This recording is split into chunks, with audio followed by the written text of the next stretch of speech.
Hello guys, welcome to our new blog. তো চলে আসলাম আবারও একটা নতুন ভিডিও নিয়ে। তো এই ভিডিওটা দেখে আমাকে অনেকেই কমেন্ট করেছিল যে তোমার গলাতে কি হয়েছে। তো আমার গলাতে ঠান্ডা লেগে একটা ইনফেকশন হয়ে গেছিলো, তো ওর জন্য এটা করতে হয়েছিল। তো এখন আমার গলা ঠিক আছে একদম।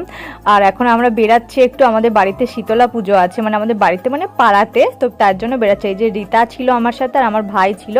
তো এই দেখো আমাদের এটা শিব মন্দির, এখানে আগের দিন হরি পুজো হয়েছিল। আর এই যে মাম্মাম, বৌদি, মা সবাই এখানে আছে। এটা হলো আমাদের শীতলা মন্দির। তো এইখানে পুজো হচ্ছে। আর আমাদের না ছোঁচ আছে, মানে আমাদের পাড়াতে একজন মারা গেছে, ওই জন্য আমাদের পাড়ায় এবারে কেউ পুজো করতে পারেনি।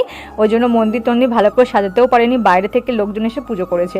তো মাম্মাম আইসক্রিম খাবে বলে বায়না করছিল, তো তারপরে আমি মাম্মামকে আইসক্রিম কিনে দিলাম। তারপরে এই যখন গন্ডি কাটা হচ্ছে, তো মাম্মামকে একটু প্রণাম করাতে নিয়ে গেছিলাম। তো তারপরে ধুনো পোড়ানো হচ্ছে, এটা সব জায়গাতেই হয়। তারপরে পাঠা কোপ ছিল, যেহেতু মেয়েদের কোপ দেখতে নেই, ওই জন্য আমি বাড়ি চলে এসেছিলাম। তো গাইস, আজকে ভিডিওটা এইটুখানি ছিল। যদি